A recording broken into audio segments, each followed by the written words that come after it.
সহ্যের সীমা মানে যেদিন পেরিয়ে যাবে সেই দিন কিন্তু নবান্নের 14 তলাতেও তারা উঠে যেতে পারে। তাই মমতা ব্যানার্জি এবং শিক্ষামন্ত্রী তথা স্বাস্থ্যমন্ত্রী প্রত্যেককে আমরা করজোড়ে আবারও নিবেদন করছি, যত তাড়াতাড়ি সম্ভব এই যে সমস্যার সৃষ্টি করেছেন এই সমস্যার সমাধান করুন, নইলে পশ্চিমবঙ্গে কিন্তু ছাত্র আন্দোলন কি ভয়ঙ্কর রূপ ধারণ করবে তা আপনার কল্পনার বাইরে। আমরা এই কারণে এসেছি, আপনারা জানেন প্রত্যেকটা বিশ্ববিদ্যালয়ের আজকে পশ্চিমবঙ্গে যত বিশ্ববিদ্যালয় আছে তার আচার্য তিনি। তাই আমরা যখন সরকারের সমস্ত দরজা, আমরা কিছুদিন আগে আমাদের যে বিকাশ ভবন অভিযান করেছি এবং বিভিন্ন ভবনে আমরা অভিযান করেছি, এসএসসি ভবন অভিযান করছি, কিন্তু কোথাও কোনো সদুত্তর আমরা পাইনি।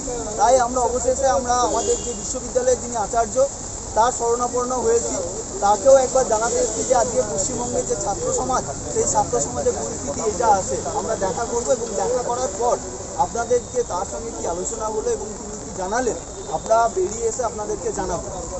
আমরা এরপরে রাজভবনে ঢুকবো এবং মহামহিম রাজ্যপালের সঙ্গে আমরা দেখা করব এবং তার যে আমাদের যে দাবি সেটাও আমরা জানাবো এবং তিনি কি বললেন সেটা আমরা প্রেস মিটের পর, মানে আমরা রাজভবন থেকে যখন বেরোবো তারপরে প্রেস মিট করে আবার জানাবো।